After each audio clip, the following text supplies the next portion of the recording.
কারণ এমন মানুষ হাজার পাওয়া যায় মুসলমানের ঘরে জন্মগ্রহণ করার পরে বেঈমান হয়ে মারা যায়, আবার কাফির মুশরিকের ঘরে জন্মগ্রহণ করার পরেও পাক্কা সচ্চা ইমানদার হয়ে জমিন থেকে বিদায় হয়ে আসে না।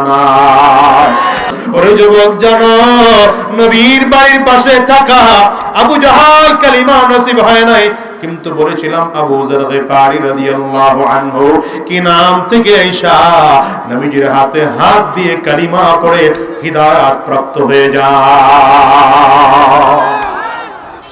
আম্মা জানা আয়েশা সিদ্দিকা রাদিয়াল্লাহু আনহা বলেন, ওই যে মিশরের সুন্দরী রমণী রূপসী মেয়েরা হযরত ইউসুফ আলাইহিস সালাতু ওয়াস সালামের চেহারা দেখে হাত কেটে ফেলেছিল, ওই সুন্দরী রমণী রূপসী মেয়েরা যদি রাহমাতুল লিল আলামিন সাইয়্যিদুল আম্বিয়া ইমামুল আম্বিয়া আমার নবীর চেহারা দেখতে পাইতো, ওরা হাত কাটার পরিবর্তে চাকু দিয়া কলিজা কেটে জমিনের মধ্যে ফেলে দিত। আমি যে আয়াতে কারিমা তিলাওয়াত করেছি, আল্লাহ রাব্বুল আলামিন বলেন, ইন্নাকা লা তাহদি মান আহবাবতা ওয়ালাকিন্নাল্লাহ ইয়াহদি মান ইয়াশা। আল্লাহ বলেন, আমি আল্লাহ তাআলা যাকে পছন্দ করি তাকে আমি আল্লাহ তাআলা হিদায়াত দান করি। নবীজিকে লক্ষ্য করে আল্লাহ তাআলা বলছেন, পয়গম্বর আপনি যাকে চাইবেন চাইলে আপনি হিদায়াত দিতে পারবেন না। হিদায়াতের মালিক হলেন একমাত্র আল্লাহ। বলেন, হিদায়াতের একমাত্র মালিক কে? ডান হাতের শাহাদাত আঙ্গুলিটা উঁচা করে একটু চিৎকার করে বলেন, হিদায়াতের একমাত্র মালিক কে?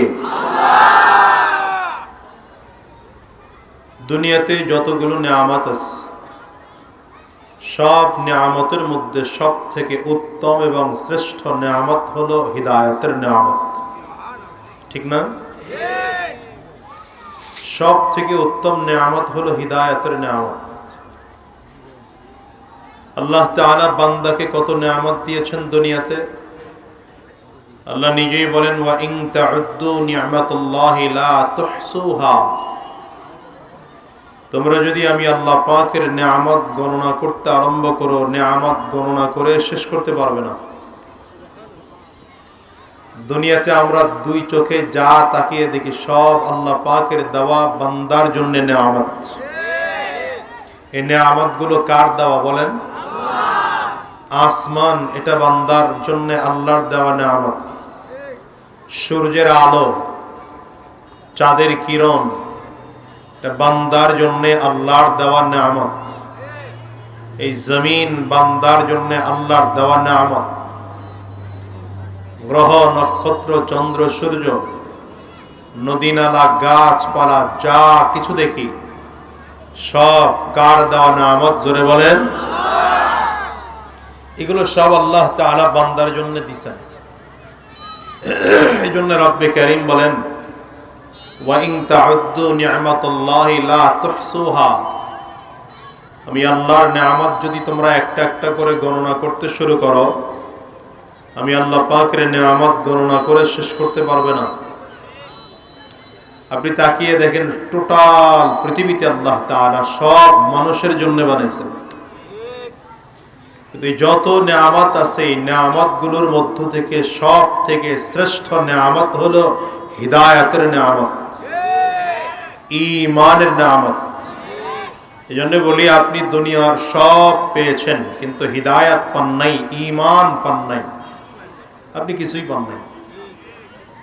আর একজন মানুষ দুনিয়ার কোনো কিছুই পায় নাই কিন্তু হিদায়াতের নিয়ামত পেয়েছে, ঈমানের নিয়ামত পেয়েছে। এই দুনিয়ার সব থেকে বড় নিয়ামত কে পেয়েছে? সে। কারণ হিদায়াতের মালিক একমাত্র আল্লাহ। আল্লাহ তাআলা যাকে, কথা বলেন না পিছনে বসে, আল্লাহ তাআলা যাকে চান তাকে হিদায়াত দান করেন। আল্লাহ তাআলা যাকে চান না তাকে হিদায়াত দান করেন না। এমনকি নবীজির বাড়ির কাছে থাইকা আবু জাহাল হিদায়াত পায় নাই। নবীজির বাড়ির থেকে সব থেকে কাছের বাড়ি ছিল কার বাড়ি? আবু জাহালের বাড়ি।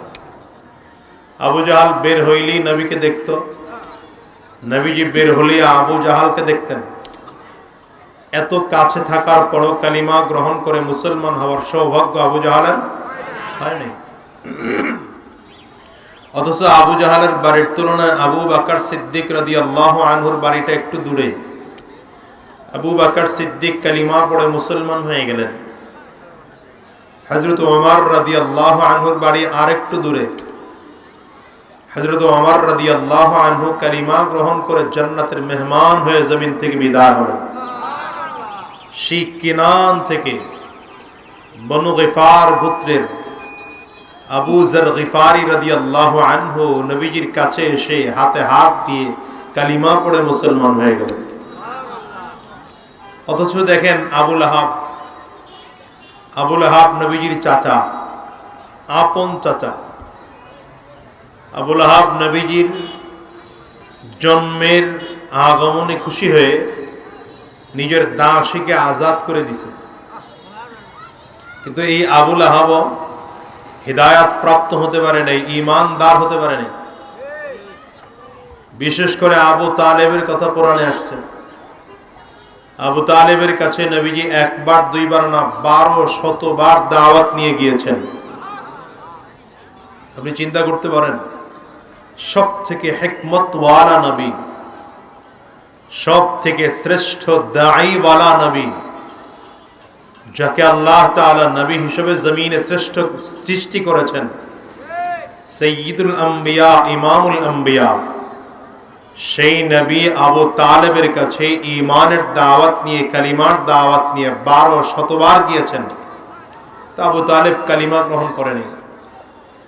মৃত্যুর আগ মুহূর্তে নবী আলাইহিস সালাতু ওয়াস সালাম আবু তালেবের সামনে বসা, বারবার করে বলছেন, চাচা কালিমা পড়েন, মুসলমান হয়ে যান, ঈমান গ্রহণ করেন, শুধু এতটুকু পড়েন, লা ইলাহা ইল্লাল্লাহু মুহাম্মাদুর রাসূলুল্লাহ। আপনাকে জান্নাতে নেওয়ার জন্য যত চেষ্টা আর মেহনত আর ফিকির আর সুপারিশ দরকার আমি নবী করব, আপনি শুধু কালিমাটুকু পড়েন। আবু তালেব নবীজির দিকে তাকিয়ে বলছেন, মুহাম্মদ, সারাটা জীবন নেতা ছিলাম, জীবনের শেষ সময়ে মৃত্যুর আগ মুহূর্তে আমার নেতাগিরি শেষ করে তোমাকে নবী মেনে, তোমাকে নেতা মেনে জমিন থেকে বিদায় হবো, এটা আমার দ্বারা সম্ভব না। কারণ আবু তালেব ছিল নেতা, মক্কার কুরাইশদের নেতা। এই নেতা জীবনের শেষ বয়সে আইসা নবীকে নবী মানবেন, মুহাম্মাদুর রাসূলুল্লাহকে নবী মানবেন, এটা হয় না, তার যুক্তিতে খাটে না। উলামায়ে কেরাম লেখেন, একজন মানুষকে দ্বীনের রাস্তা থেকে দুইটা জিনিস ধোঁকা দেয়, এক হলো শয়তান আর এক হলো ইবলিস। এক হলো শয়তান আর এক হলো নফস। এক হলো শয়তান বা ইবলিস, দ্বিতীয় হলো নফস। রাসূলুল্লাহ সাল্লাল্লাহু আলাইহি ওয়াসাল্লামের সামনে ইবলিস অথবা শয়তানের ধোঁকা দেওয়ার যাররা পরিমাণ সুযোগ নেই। কিন্তু নফস এটা এত মারাত্মক যে আবু তালেবকে ওই সময় ধোঁকা দিয়ে ফেলছে। আবু তালেব নবীজির দিকে তাকায়া বললেন, মুহাম্মদ, আমার পক্ষে তোমাকে নবী মানা সম্ভব না, আর আল্লাহকে রব মেনে আমার দ্বারা মৃত্যুবরণ করা সম্ভব না বলছে আবু তালেব। আর আজরাইল এসে হাজির। ওই অবস্থায় আজরাইল জান কবজ করে নিয়ে চলে গেলেন। এবার বলেন, আবু তালেব ঈমানদার হয়ে মরলো না বেঈমান হয়ে মরলো? বেঈমান হয়ে মরলো। নবীজি আফসোস করতেছেন, যেই চাচা আমাকে এত মহাব্বত করে, এত আদর করে, ছোটবেলা থেকে এত মহাব্বত করে করে আমাকে বড় করলো, সেই চাচাকে কালিমা পড়াতে পারলাম না। আবু তালেব তো আমার নবীকে এত মহাব্বত করত, নবীজি নিজেই বলেন, যখন তিনি কিশোর বয়সের, এই ধরেন 10-12 বছর বয়স, নবীজি বলেন আমি এক রুমে ঘুমাইতাম, ঘুম থেকে উঠে দেখতাম আমি আরেক রুমে ঘুমানো। অধিকাংশ সময় দেখা যাইতো নবীজি এক রুমের মধ্যে ঘুমিয়ে আছেন, ঘুম থেকে উঠে দেখতেছেন তার চাচাতো ভাই একই বয়সের, সেই যেই রুমে ঘুমাইছে নবীজি সেই রুমে ঘুম থেকে জাগছেন। একদিন চাচা আবু তালেবকে জিজ্ঞাসা করলেন, চাচা আমি ঘুমাই এক জায়গায়, ঘুম থেকে উঠে দেখি আমি আর এক জায়গায় শোয়া, ব্যাপার কি? আবু তালেব বলে, এর কারণ হলো আমি শুনেছি মুহাম্মদ তোমার নাকি মক্কায় শত্রু আছে, যে কোনো সময় চাইলেই তারা তোমাকে সুযোগ পেলেই জমিন থেকে বিদায় করে দেবে। আমি চাই আমার ভাতিজার উপরে কেউ যেন আঘাত করতে না পারে। এই জন্য তুমি যখন ঘুমাও, তোমার বয়সী আমার সন্তানটাও ঘুমায়, আমি ঘুমাই না, আমার স্ত্রীও ঘুমায় না। আমরা দুইজন তাকিয়ে থাকি, যখন দেখি মদিনা মক্কার মানুষগুলো সব বাতি বন্ধ করে ঘুমিয়ে পড়েছে, টোটাল মক্কা এলাকাটা অন্ধকার হয়ে গেছে। এই অন্ধকারে, রাতের অন্ধকারে আমি তোমাকে কোলে করে আমার সন্তানের বিছানায় ঘুম পাড়াইয়া তোমাকে, আমার সন্তানকে তোমার বিছানায় না ঘুম পাড়াই। কারণ মক্কার কোন কাফির আর মুশরিক যদি রাতের অন্ধকারে তোমাকে মারতে আসে, সেজন্য আমার সন্তানকে জবাই করে বিদায় করে দেয়, তারপর তোমার যেন যারা পরিমাণ ক্ষতি না হয়। তাহলে একটু চিন্তা করেন তো মুহাব্বতের মাত্রা কত বেশি ছিল। কিন্তু নবীজি দাওয়াত নিয়ে গেছেন, কালিমা গ্রহণ করার সাধ্য হয় নাই। আবু তালেব বেঈমান অবস্থায় জমিন থেকে বিদায় হয়ে গেল। রাহমাতুল লিল আলামিনের চোখ দিয়ে পানি পড়তে আরম্ভ করেছে। নবীজি চেহারা মলিন করে আবু তালেবের ঘর থেকে বের হচ্ছে আর বলছেন, চাচা কালিমা পড়লেন না, মুসলমান হলেন না। শেষ সময়টুকু বলেছিলাম, সুপারিশ করে আল্লাহর জান্নাতে নেওয়ার দায়িত্ব নিয়েছিলাম, কালিমা পড়লেন না। আল্লাহ তাআলা হাবিবকে সান্ত্বনা দেওয়ার জন্য আয়াত নাযিল করেছেন। আল্লাহ তাআলা আয়াত নাযিল করলেন, ইন্নাকা লা তাহদি মান আহবাবতা ওয়ালাকিন্নাল্লাহা ইয়াহদি মান ইয়াশা। ইন্নাকা লা তাহদি মান আহবাবতা ওয়ালাকিন্নাল্লাহা ইয়াহদি মান ইয়াশা। পয়গম্বর আপনি চাইলে কাউকে হিদায়াত দিতে পারবেন না, কারণ হিদায়াতের মালিক আপনি নন, হিদায়াতের মালিক হলাম আমি আল্লাহ। আপনি চাইলেও কাউকে হিদায়াত দিতে পারবেন না, আমি আল্লাহ তাআলা যাকে চাইব তাকে হিদায়াত দান করব। বুঝা গেল হিদায়াতের নিয়ামতটা দুনিয়ার কারো হাতে না, একমাত্র কার হাতে? আঙ্গুলটা উঁচা করে বলেন না, কার হাতে? হিদায়াতের নিয়ামত দুনিয়ার কারো হাতে না, একমাত্র আল্লাহর হাতে। বলেন কার হাতে? কোন সাহাবীর হাতে না, কোন পীরের হাতে না, কোন তাবেঈর হাতে না, ফেরেশতার হাতে না, এমনকি আমার নবীর হাতেও হিদায়াতের দায়িত্ব ছিল না। উজানির কারি ইব্রাহিম রাহমাতুল্লাহ আলাইহির কাছে বিবাড়িয়ার বড় আলেম ফখরে বাঙ্গাল মাওলানা তাজুল ইসলাম রাহমাতুল্লাহ আলাইহি প্রশ্ন করেছিলেন যে হিদায়াতের এই নিয়ামতটা আল্লাহ তাআলা তার হাতে রাখলেন কেন?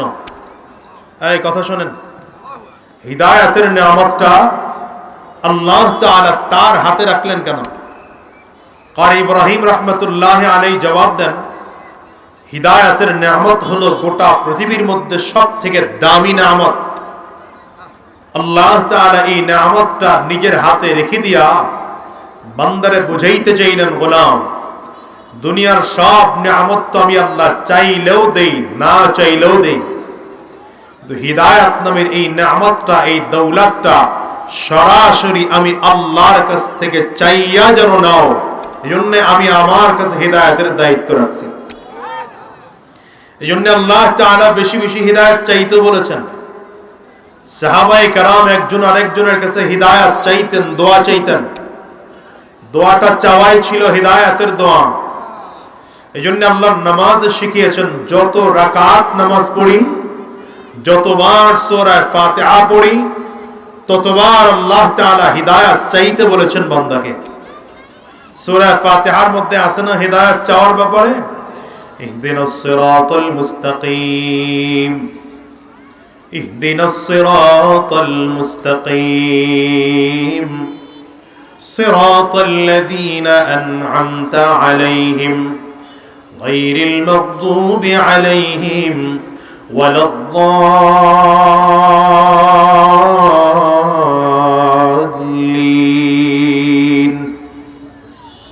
নামাজের মধ্যে বান্দা যখন দাঁড়ায়, দাঁড়িয়ে বান্দা যখন সূরা ফাতিহা তিলাওয়াত করে, সূরা ফাতিহা যতগুলো আয়াত তিলাওয়াত করে, একটা একটা আয়াত পড়ে তো রব্বে কারীম আরশে আজিম থেকে বান্দা প্রত্যেকটা কথার জবাব দিয়ে দেয়। এই জন্য হাদিসে কুদসির মধ্যে পাওয়া যায়, নামাজের মধ্যে যখন বান্দা দাঁড়ায় রব্বে কারীম বলেন, কসসামতুস সালাতা বাইনি ওয়া বাইনা আবদি নিসফাইন, আমি আমার মাঝে আর বান্দার মাঝে নামাজকে দুটো সমান করে ভাগ করে দিলাম। ইযা ক্বাল আবদু আলহামদুলিল্লাহি রাব্বিল আলামিন ক্বাল আল্লাহু আযজা ওয়া জাল্লা হামিদানি আবদি, নামাজের মধ্যে দাঁড়িয়ে বান্দা যখনই বলে আলহামদুলিল্লাহি রাব্বিল আলামিন, বলেন না আলহামদুলিল্লাহি রাব্বিল আলামিন, রব্বে কারীম আসমান থেকে জবাব দেয় হামিদানি আবদি, আমার বান্দা আমার প্রশংসা করেছে, আমার বান্দা আমি আল্লাহ পাকের প্রশংসা করলো। বান্দা নামাজের মধ্যে দাঁড়িয়ে বলে আর রহমানির রহিম, তুমি একমাত্র দয়াবান, তুমি অত্যন্ত দয়ালু। আল্লাহ তাআলা চমৎকার করে জবাব দেন আসনা আলাইয়া আবদি, আমার বান্দা আমার গুণকীর্তন বর্ণনা করলো।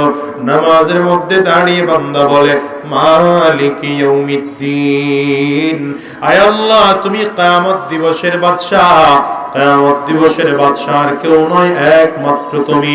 তো আল্লাহ তাআলা বান্দার প্রশ্নে চমৎকার করে জবাব দেন মাজ্জাদানি আবদি, বান্দা আমার সম্মানের কথা বর্ণনা করলো। এবার বান্দা ডাইরেক্ট আল্লাহর সামনে দাঁড়িয়ে কথা বলতে আরম্ভ করেছেন, ইয়াকা না'বুদু ওয়া ইয়াকা নাস্তাঈন, আয় আল্লাহ আমরা একমাত্র তোমারই গোলামি করি, একমাত্র তোমারই কাছে সাহায্য চাই। আল্লাহ তাআলা বান্দার প্রশ্নে জবাব দেন হাযা বাইনি ওয়া বাইনা আবদি ওয়া লিআবদি মা সাআল, বান্দা এটা নিজের জন্য কিছু বলেছে, কিছু কথা বান্দা আমার জন্য বলেছে। ওই যে বান্দা বলল ইয়াকা না'বুদু, আমরা একমাত্র তোমার গোলামি করি, বান্দা এটা আমার জন্য বলেছে। আবার যে বান্দা বলেছে ওয়া ইয়াকা নাস্তাঈন, আল্লাহ বলেন বান্দা এটা নিজের জন্য বলেছে। বান্দা নিজের জন্য যা যা বলেছে আল্লাহ বলেন আমি আল্লাহ বান্দার সব চাহিদা পূরণ করে দিলাম। এখন বান্দার সাথে আল্লাহর সম্পর্ক এমন হলো, এখন বান্দার সাথে আল্লাহর সম্পর্ক এমন হয়ে গেল, বান্দা চাইবে তো আল্লাহ তাআলা দিতে থাকবেন, কারণ আল্লাহ তাআলা বান্দাকে চাওয়ার পদ্ধতি শিখিয়েছেন। সূরা ফাতিহা পুরোটা বান্দার কথা, কিন্তু আল্লাহ তাআলা এই কথাটা নিজে আয়াত নাজিল করে বান্দাকে শিখিয়েছেন। পুরোটা কথা আল্লাহ তাআলা বান্দারে শিখাইলেন, গোলাম রবের কাছে কেমন করে চাইতে হয় তুই জানো না, আমি আল্লাহ তোরে চাওয়ার পদ্ধতি শিখিয়ে দিলাম। দুনিয়ার লাইনে যে যত বড় হয় তার কাছে মানুষ কথা বলতে পারে কম, তার সাথে সাক্ষাৎ করতে পারে কম, তার দিকে তাকিয়ে কথা বলা যায় কম। কি কথা কন না? আপনাদের এলাকার মেম্বার সাহেবের সাথে যেই পরিমাণ কথা বলতে পারেন, চাইলেই চেয়ারম্যানের সাথে ওই পরিমাণ কথা পাওয়া যায়। আপনারা কথা একটু জোরে বলেন, আজকে আমার শরীরটা একটু খারাপ, আওয়াজের টের পাচ্ছেন কিনা জানি না, ঠান্ডা লাগছে কয়েকদিন ধরে, জোরে কথা বলতে কষ্ট হইতেছে। যদি একটু বিশ্রাম নিতে পারতাম তাহলে একটু সহজ হইতো, তো বিশ্রাম নেওয়ার সুযোগ নেই। তো বিশ্রাম নেওয়ার চিন্তা করলেই মাহফিল কমিটির কথা চিন্তা উঠে। বিশ্রাম করবো তো মাহফিল কমিটি আবার বইলা ফেলাবে আরেক জায়গায় টাকা বেশি হয়ে গেছে গা। মানুষের তো চামড়ার মুখ, বলতে তো আর বাজে না। অসুস্থ শরীর নিয়েও 2টা-3টা করে প্রোগ্রাম করা লাগতেছে, আবার আপনাদের এটা শেষ করে ওই মুগদা যাইতে হবে। আওয়াজ জোরে দিয়ে ওই জায়গায় কি বাজার বসছে, ওইখানে ওই 3 জনে মিলায় কি বাজার বসাইছ? ওই 3 জোয়ান না, এইদিকে এইদিকে আসমানের উপরে বয়ে রয়েছে, জমিনের খবরই নেই। সামনে 3টা সামনে বাদাম যে চাবাইতেছে, মনে হয় বাড়ির উঠানে বয়ে চাবাইতেছে আর কি 3 জন।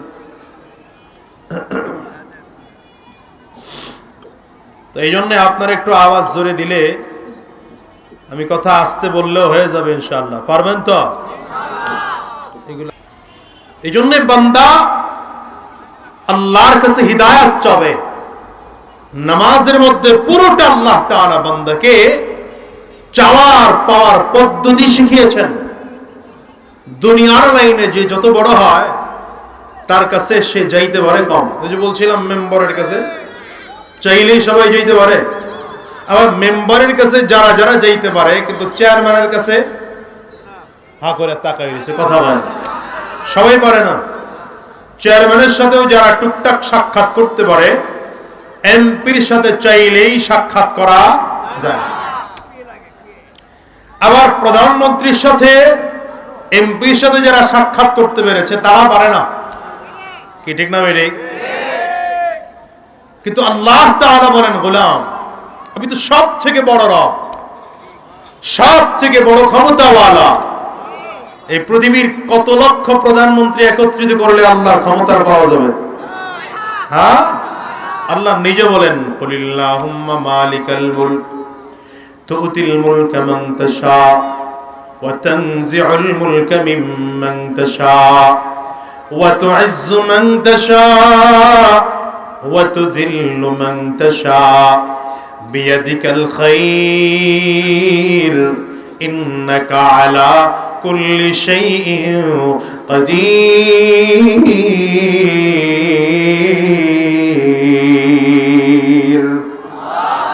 আল্লাহ বলেন, সকল বাদশার বাদশা হলাম আমি আল্লাহ।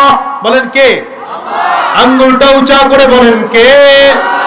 সকল বাদশার বাদশা হলেন আল্লাহ। আল্লাহ বলেন, আমি যাকে চাই তাকে বাদশাহী দান করি। আমি আল্লাহ তাআলা যাকে চাই তাকে বাদশাহীর চেয়ার থেকে নামিয়ে দেই। আমি আল্লাহ তাআলা যাকে চাই তাকে সম্মান দান করি। আমি আল্লাহ তাআলা যাকে চাই তাকে বেইজ্জতি দান করি। আবার কখনো এমন করেন আল্লাহ তাআলা চেয়ার নাই কিন্তু ইজ্জত দান করে। আবার অনেক এমনও সময় আছে চেয়ার আছে কিন্তু ইজ্জত না। আছে না? আমার গোটা পৃথিবীর মধ্যে খুঁজলে পাওয়া যাবে। শাইখুল হাদিস আল্লামা আজিজুল হক রাহমাতুল্লাহি আলাইহি কোন একটা এলাকার মেম্বার চেয়ারম্যান পর্যন্ত ছিলেন না, কিন্তু আল্লাহ তাআলা গোটা পৃথিবীর মধ্যে এমন সম্মান দান করেছিলেন, হাজার হাজার লক্ষ লক্ষ ছাত্র তাকে উস্তাদ সমতুল্য সম্মান করত। শাইখুল ইসলাম আল্লামা শাহ আহমদ শফি রাহমাতুল্লাহি আলাইহি দুনিয়ার কোন এলাকার একটা মেম্বার ছিলেন না, চেয়ারম্যান ছিলেন না, কিন্তু আল্লাহ তাআলা এমন সম্মান দিয়েছিলেন মনে হয় যেন গোটা বাংলার একজন মুকুটবিহীন সম্রাট। ঠিক না? ঠিক না? চরমনাইয়ের কালো মানিক সৈয়দ ফজলুল করিম রাহমাতুল্লাহি আলাইহি দুনিয়ার কোন একটা এলাকার মেম্বার ছিলেন না, চেয়ারম্যান ছিলেন না, তা দিয়েছে। কথা বলে না? ঠিক কি না? এমন এমন কোন কারবার নাই যা আলেমদের সাথে করা হয় নাই। হুজুরদের ব্যাপারে মামলা, আল্লামা দিলওয়ার হোসেন সাইদি সাহেবের ব্যাপারে মামলা দেওয়া হলো। কি মামলা? বলে ৭১-এর সময় তিনি নারী নির্যাতন করছেন। নাউজুবিল্লাহ। পাওয়ার ভালো না, জোরে কম। আল্লামা মামুনুল হক সাহেবের বিরুদ্ধে মামলা দেওয়া হলো। কি মামলা? বলেছেন নারী ধর্ষণ করেছে। এই মাদারীনগর মাদ্রাসার আমার উস্তাদ মাওলানা আলী আকবর সাহেব মাদারীনগর মাদ্রাসার নায়েবে মুহতামিম হুজুরের বিরুদ্ধে মামলা দেওয়া হলো। গুলিস্তানে তিনি নাকি রমনা বটমূলে হামলা করেছেন। আমি হুজুরকে জিজ্ঞাসা করলাম, হুজুর রমনা বটমূল গেলেন কেন? হুজুরকে গেলাম কেমনে, আমি তো চিনি না। আল্লামা খালিদ সাইফুল্লাহ আইয়ুবীর বিরুদ্ধে মামলা দেওয়া হলো। তিনি নাকি গুলিস্তানে ককটেল নিক্ষেপ করেছেন। আমাদের মাওলানা কুয়াকাটার হাফিজুর রহমান সিদ্দিক সাহেবের ব্যাপারে মামলা দেওয়া হলো। তিনি নাকি ইহসান গ্রুপের লক্ষ কোটি টাকা আত্মসাৎ করেছেন। হারেমিয়া পীর সাহেব চরমনার বিরুদ্ধে মামলা দেওয়া হয়েছে।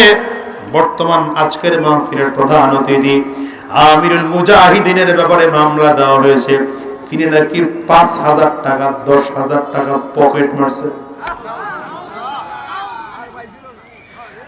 আমি নগণ্য আমার বিরুদ্ধে মামলা 2টা। এই 3 তারিখে একটা হাজিরা দিয়ে এলাম। এই 3 তারিখে, কালকেই তো গেল না, পরশু। আমি নাকি কার গাছ কাইটা বাড়ি নিয়ে আসছি। আমি তো বলি আমাদেরকে সম্মান নষ্ট করতে কম চেষ্টা করো নাই, কিন্তু দিন শেষে তাকিয়ে দেখো আমরা উলামায়ে কেরাম আজ আলহামদুলিল্লাহ গোটা বাংলার মানুষদের মুহাব্বত আর ভালোবাসা নিয়ে বুক টান করে চলতেছি। কিন্তু তোমাদের অবস্থা তাকিয়ে দেখো, কলা পাতার বিছানায় ঘুমাইয়াও শেষ বাঁচতে পারো না। দাড়িটারে কামাইয়া কলপ লাগাইছো, লুঙ্গি পরে তারপরে ওই মাছের টলার মধ্যে উঠেছো, কিন্তু শেষ বাঁচতে পারো না। আমি তো বলি এটা দুনিয়ার শাস্তি, আখিরাতের শাস্তি ধরা আছে। ইজ্জত দেওয়ার মালিক কে? আল্লাহ। ইজ্জত দেওয়ার মালিক কে? আল্লাহ। সম্মান দেওয়ার মালিক কে? চিল্লায়ে জোরে বলো। সম্মান দেওয়ার মালিক কে? আওয়াজ দিয়ে জোরে বলো বাজান। এইজন্য দুনিয়ার মানুষ চাইলেও সম্মান দিতে পারে না, নিতে পারে না। যদি সম্মান দিয়ে ক্ষমতায় থাকতে চায়, রাতে রাতে পলায়ন করতে হয়। এইজন্য আল্লাহ তাআলা বলেন, গোলাম আমি আল্লাহর কাছে কি চাইবি? ক্ষমতা চাইবি না, টাকা চাইবি না, পয়সা চাইবি না। আমি আল্লাহর কাছে কি চাইবা বলো? আমি আল্লাহ এত বড় ক্ষমতাওয়ালা, আমার কাছে কেমন করে চাইবা? আমি আল্লাহ সেই পদ্ধতিও শিখাইয়া দিলাম। সূরা ফাতিহা পুরোটা বান্দার কথা, কিন্তু আল্লাহ তাআলা আয়াত নাযিল করে শিখাইলেন, গোলাম প্রথমে আমি আল্লাহর প্রশংসা করবা, আলহামদুলিল্লাহি রাব্বিল আলামিন প্রশংসা করো, আবারও প্রশংসা করো, আর রহমানির রহিম আবারও প্রশংসা করো, মালিকি ইয়াউমিদ্দিন। এবার বলা শুরু করো, আমরা তোমার গোলামি করি, মানে আমরা তোমার অনুগত বান্দা, তোমার সাহায্য নিয়ে চলার বান্দা। এবার বান্দার সাথে আল্লাহর যখন চাওয়া আর পাওয়ার পালা শুরু হয়ে গেল, বান্দা তাকিয়ে তাকিয়ে দেখে আল্লাহর কাছে চাইলেই পাওয়া যায়, আল্লাহর কাছে চাইলেই পাওয়া যায়। এখন কি চাইবা?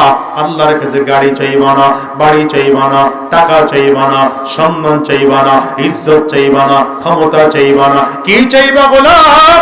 আল্লাহ বলে আমি তাও শিখাইয়া দিলাম। তোমারে যদি চাইতে বলতাম, তোমার তো বাড়ির অভাব, বাড়ি চাইতা, কারো গাড়ির অভাব, গাড়ি চাইতা, কারো সম্মানের অভাব, সম্মান চাইতা, কারো টাকা পয়সার অভাব, টাকা পয়সা চাইতা। আমি আল্লাহর কাছে কি চাইবি রে গোলাম? আমি আল্লাহ তাও তোরে শিখাইয়া দিলাম। কি চাইবা? কি চাইবা? আল্লাহ বলেন ইহদিনাস সিরাতাল মুস্তাকিম। বলেন না ইহদিনাস সিরাতাল মুস্তাকিম।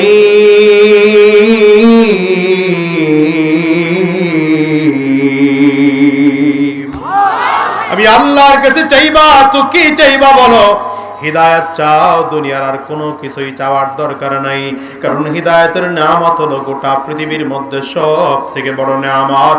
আমি আল্লাহর কাছে যদি চাও, হিদায়াত চাও, আমি আল্লাহ দেওয়ার জন্য তৈয়ার। নবীরা হিদায়াত চাইয়া পেয়েছেন, সাহাবায়ে কেরাম হিদায়াত চাইয়া পেয়েছেন। কারণ হযরত ওমর রাদিয়াল্লাহু আনহুর জন্য নবীজি নিজে দোয়া করেছেন, আল্লাহুম্মা আইজ্জিল ইসলাম বিআহাদিল উমরাইন। হে আল্লাহ, দুই উমরের এক উমরকে ইসলামের জন্য কবুল করে নাও, ইসলামের সম্মান বাড়িয়ে দাও। এই জন্য হিদায়াত চাইতে হবে। টাকা পয়সা বাড়ি গাড়ি এটা এমন একটা ব্যাপার, চাইলেও দুনিয়া চলা যায়, না থাকলেও দুনিয়া চলা যায়। কথা পায় না কেন? কারণ বড় লোক একদিন জমিন থেকে বিদায় হয়ে যাবে, যাদের সম্পদ নেই তারাও বিদায় হয়ে যাবে। 5 তলা 10 তলা বিল্ডিং এর মালিক সেও একদিন জমিন থেকে বিদায় হয়ে যাবে। কুড়ের ঘরের মালিক সেও একদিন জমিন থেকে বিদায় হয়ে যাবে, রাস্তায় ভিক্ষা করে খায় এমন মানুষটাও জমিন থেকে বিদায় হয়ে যাবে, কোটি কোটি কোটি কোটি টাকার মালিক এই মানুষটাও জমিন থেকে বিদায় হয়ে যাবে, কেউ জমিনে থাকতে পারবে না। অমিয়া যেই মানুষটা ডাল ভাত খেয়ে চলে যায় সেই মানুষটাও দুনিয়ায় থাকতে পারে না, আর যেই মানুষটা গোশত আর বিরিয়ানি খায় সেই মানুষটাও দুনিয়ায় থাকতে পারে না, একদিন তাকে জমিন থেকে বিদায় নিতে হয়।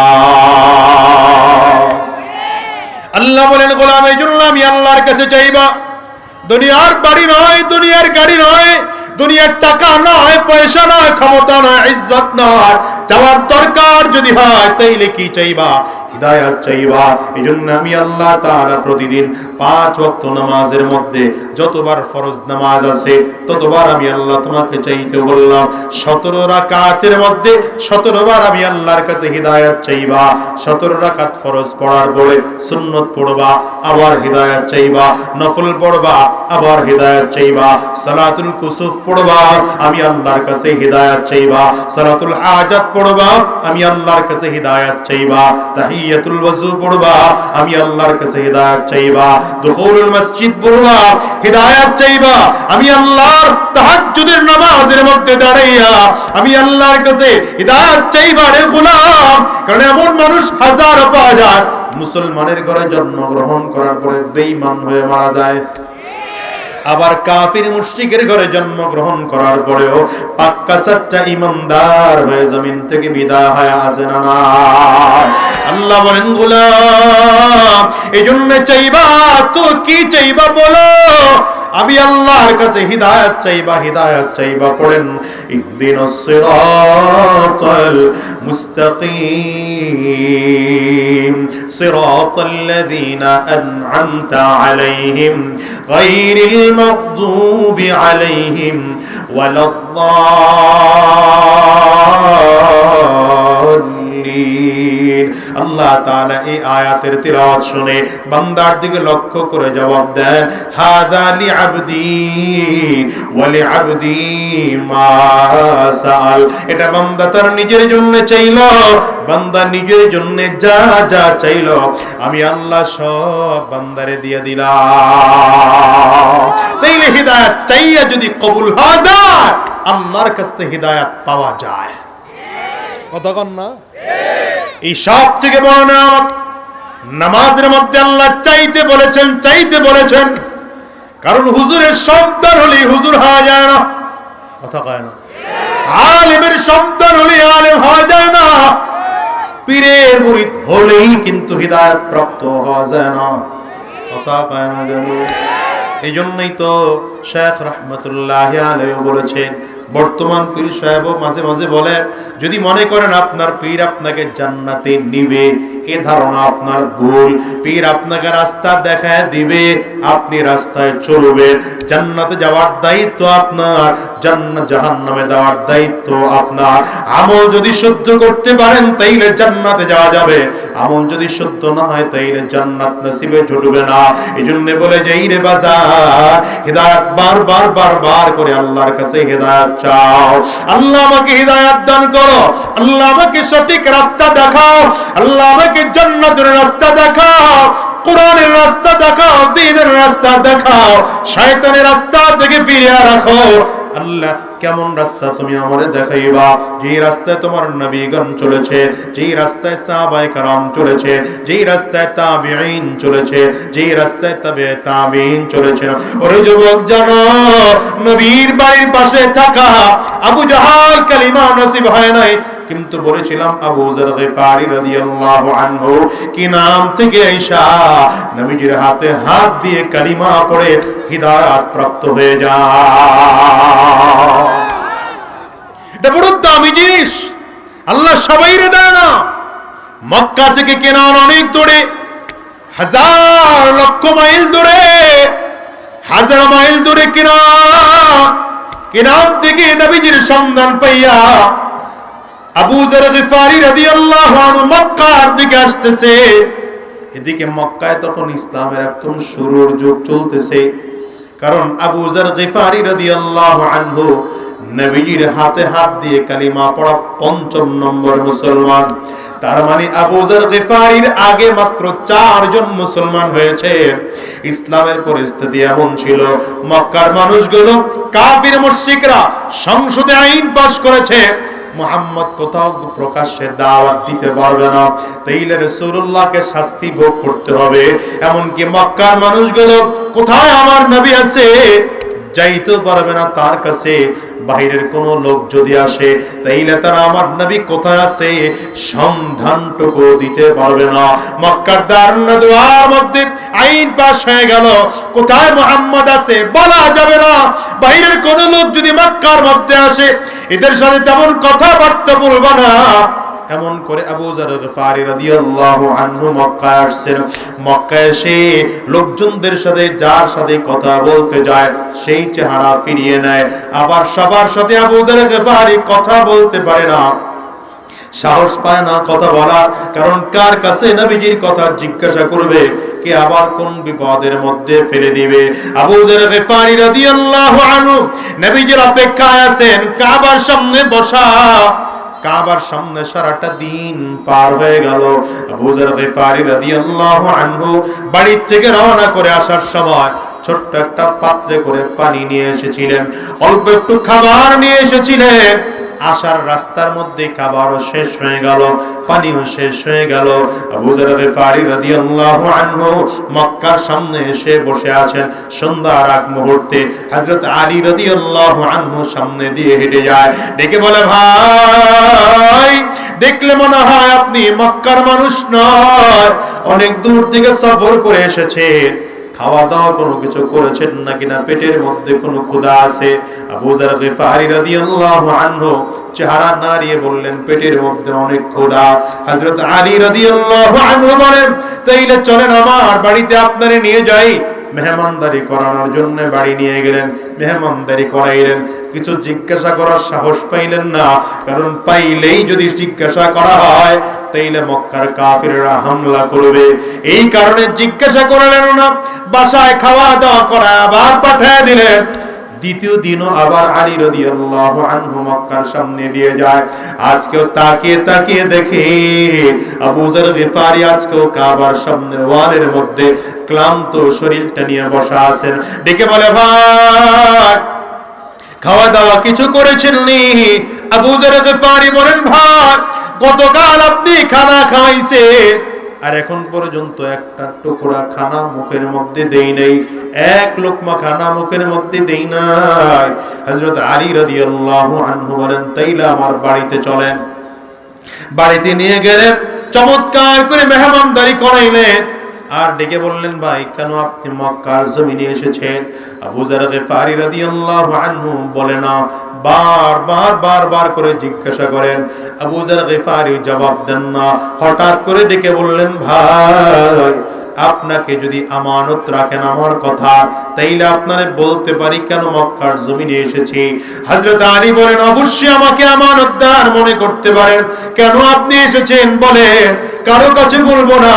বলে, আমি মক্কায় এসেছি মুহাম্মদুর রাসূলুল্লাহর খোঁজে। শুনেছি মক্কাতে নাকি একজন নবীর আবির্ভাব হয়েছে, আমি আমার নবীরে চিনি না, আমার মনটায় চায় নবীর সাথে দেখা করে হাতে হাত দিয়ে কালিমা পড়ে মুসলমান হয়ে যাব। হযরত আলী কোনো কথা নাই, বুকের কাপড়টা সরিয়ে দিয়ে ডাক দিলেন, আবু যর গিফারি আসো, আমার কোলে আসো, তোমার সাথে বুকে বুক মিলায়া বানাই। তুমিও যে নবীর সন্ধান চাও, আমিও তো সেই নবীর হাতে হাত দিয়ে কালিমা পড়া প্রথম নম্বর যুবক রে ভাই। আমি মুসলমান, টেনশন করো না, আমি তোমার সাথী ভাই মনে করতে পারো, আমানত মনে করতে পারো। তবে ভাই রে, আমি এখন তোমাকে আমার নবীর কাছে নিয়ে যেতে পারবো না, কারণ মক্কার কাফির মুশরিকরা চারিদিক দাঁড়ায় পাহারা দিচ্ছে। কেউ যদি মুহাম্মদুর রাসূলুল্লাহর কাছে যায় তাকে তারা বাঁচতে দেয় না, জমিন থেকে বিদায় করে দেয়।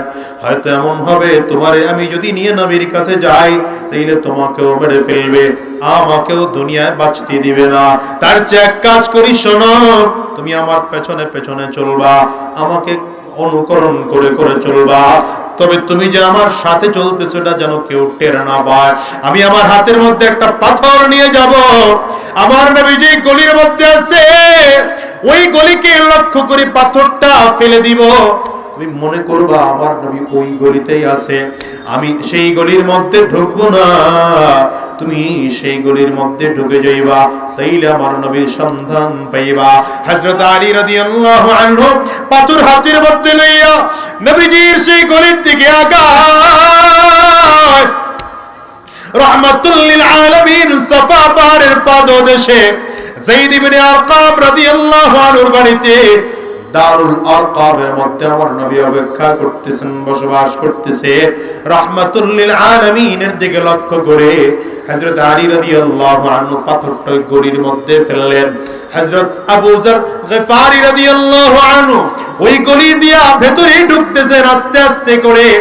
একটু দূর আগালে খেয়াল করেন একটা ঘরের সামনে পর্দা দেওয়া, পর্দার আড়াল থেকে আস্তে করে সালাম দিলেন, আসসালামু আলাইকুম ওয়া রাহমাতুল্লাহ। সালাম দিলে ভেতর থেকে জবাব আসতেছে, ওয়া আলাইকুমুস সালাম ওয়া রাহমাতুল্লাহ। আবু যর গফারি বলে জবাবটা আমার নবী নিজের জবান থেকে জবাব নিয়েছে। আমার নবীজির জবানের আওয়াজ শুনে আমার কাছে মনে হয়েছে এটা সাধারণ কোন মানুষের আওয়াজ নয়, এটা আমার পাক্কা সাচ্চা নবীর আওয়াজ। নবীজি ভেতরে যাওয়ার জন্য বললেন, আবু যর গফারি বলেন পর্দা সরাইলাম, ভেতরে ঢুকলাম, সর্বপ্রথম নবীজির চেহারার দিকে তাকাইলাম। আমার নবীর চেহারাটা এত সুন্দর, নবীজির চেহারার দিকে তাকাইলে মনে হলো এই চেহারাওয়ালা মানুষ মিথ্যাবাদী হতে পারে না। আরে আমার নবীর চেহারা তো এত সুন্দর করে আল্লাহ তাআলা বানাইছেন। আম্মা জানা আয়েশা সিদ্দিকা রাদিয়াল্লাহু আনহা বলেন, ওই যে মিশরের সুন্দরী রমণী রূপসী মেয়েরা হযরত ইউসুফ আলাইহিস সালাতু ওয়াস সালামের চেহারা দেখে হাত কেটে ফেলেছিল, ওই সুন্দরী রমণী রূপসী মেয়েরা যদি রাহমাতুল লিল আলামিন সাইয়্যিদুল আম্বিয়া ইমামুল আম্বিয়া আমার নবীর চেহারা দেখতে পাইতো, ওরা হাত কাটার পরিবর্তে চাকু দিয়া কলিজা কেটে জমিনের মধ্যে ফেলে দিত। লানা শামসুন ওয়ালিল আফাকি শামসুন ওয়া শামসি আফজালু শামসিস সামাই ফা ইন্নাশ শামসা তাতলাউ বাদাল ফাজরি ওয়া শামসি তাতলাউ বাদাল ইশাই। আম্মা জায়েশা বলেন, দুনিয়ার মানুষ আমার আল্লাহ তাআলা গোটা পৃথিবীতে আকাশের মধ্যে একটা সূর্য বানাইছে, আল্লাহ তাআলা একটা সূর্য বানাইয়া আমার ঘরে পাঠিয়ে দিয়েছে। আসমানের মধ্যে আল্লাহ তাআলা যে সূর্যটা বানাইলেন, ওই সূর্যের চেয়ে আমার সূর্য অনেক সুন্দর। কারণ হলো এই সূর্যটা প্রতিদিন ফজরের নামাজের পরে উদিত হয়, আর আল্লাহ তাআলা আমার ঘরের মধ্যে যে সূর্য বানায় রাখছে ওই সূর্যটা প্রতিদিন ইশার নামাজের পরে উদিত হয়। আল্লাহু আকবার, চিল্লা বলো না।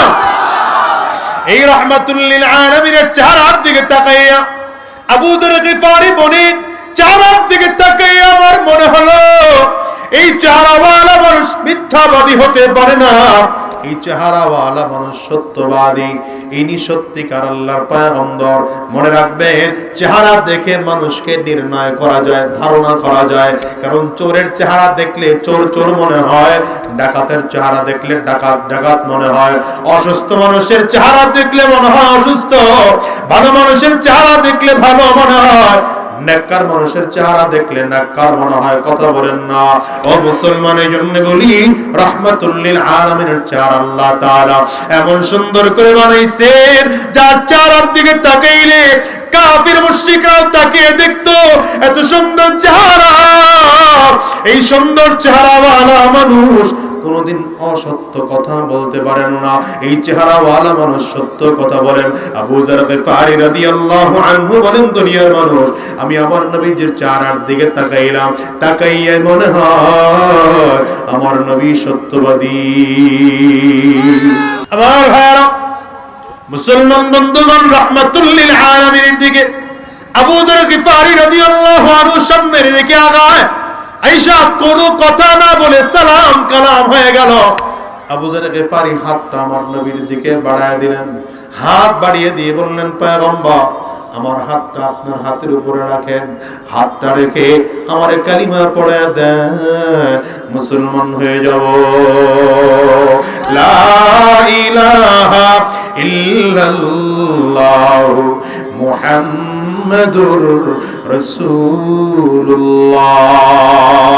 আশহাদু আল্লা ইলাহা ইল্লাল্লাহ ওয়া আশহাদু আন্না মুহাম্মাদান আবদুহু ওয়া রাসূলুহু।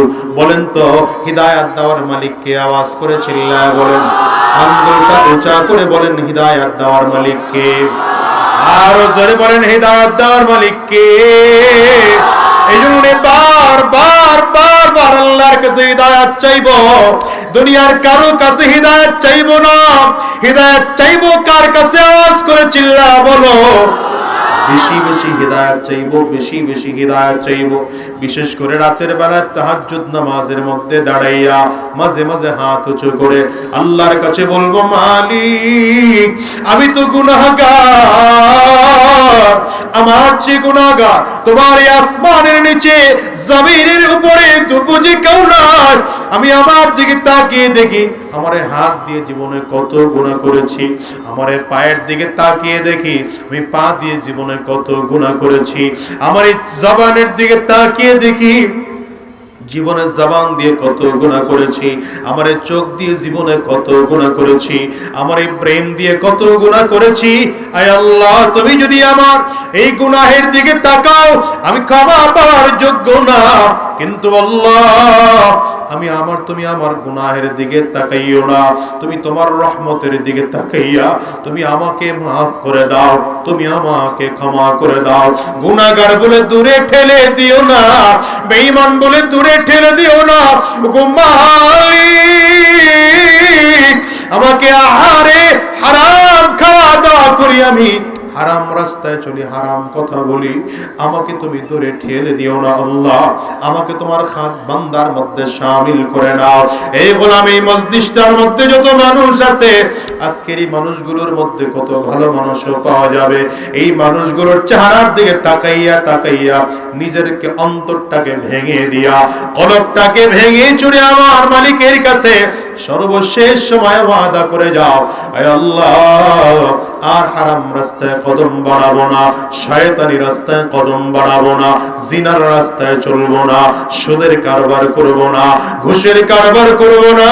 আয় আল্লাহ কোন দিন জমিন থেকে বিদায় হয়ে যাব জানি না, জমিন থেকে যেদিন বিদায় হয়ে যাব হিদায়াত ওয়ালা বানায়া জমিন থেকে নিও, ঈমান নামের দৌলত দিয়ে জমিন থেকে নিও। আল্লাহ জাহান্নামের আসামি বানায়া জমিন থেকে নিও না, জান্নাতের মেহমান বানায়া জমিন থেকে নিও। ও দুনিয়ার মুসলমানেরা, আজকের এই মাহফিলটাতে শেষ সময়ে আমিরুল মুজাহিদিন হযরত পীর সাহেব চরমনায়ের হাতে হাত দিয়া জনমের তরে ওয়াদা করে বের হইবা, আর হারাম রাস্তায় চলবো না, শয়তানি রাস্তায় চলবো না, হারাম রাস্তায় কদম বাড়াবো না, কোরআন ও সুন্নাহ অনুযায়ী নিজের জীবন সাজাবো, কোরআনের পথে চলবো। কারা কারা তৈয়ার আছো? দুইটা হাত উঁচা করে আল্লাহকে দেখাও, আওয়াজ দিয়া চিৎকার করে জোরে ডাক দাও আল্লাহ, আর জোরে ডাকো আল্লাহ, জবান খুলে আওয়াজ দিয়া ডাক দাও না আল্লাহ। মালিক সবাই মিলে ওয়াদা করলাম আর হারাম রাস্তায় চলবো না, শয়তানি রাস্তায় কদম বাড়াবো না, জিনার রাস্তায় কদম বাড়াবো না, সুদের রাস্তায় চলবো না, ঘুষের রাস্তায় চলবো না। আল্লাহ তুমি কবুল করে নাও, কবুল করে নাও। চিৎকার করে বলো আমিন। জবান খুলে আওয়াজ দিয়া জোরে সোরে বলো আল্লাহুম্মা আমিন।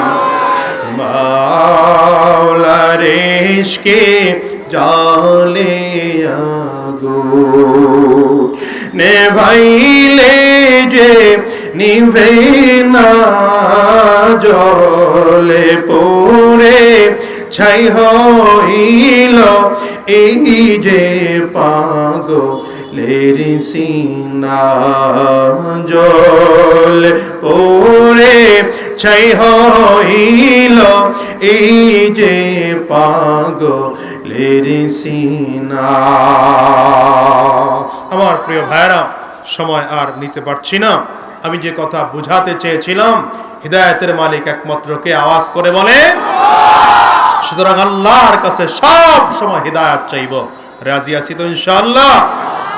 আলোচক আছেন, কথা বলবেন। সর্বশেষ আমিরুল মুজাহিদিন হযরত পীর সাহেব হুজুর চরমনাই তার জবান থেকে কোরআন ও সুন্নাহ ভিত্তিক চমৎকার রূহের খোরাকমূলক আলোচনা করবেন। আমি অসুস্থ শরীর নিয়ে যতটুকু কথা বললাম, আপনাদের কাছে দোয়া চাই, আল্লাহ যেন ভুল ত্রুটিগুলো মাফ করে দেন।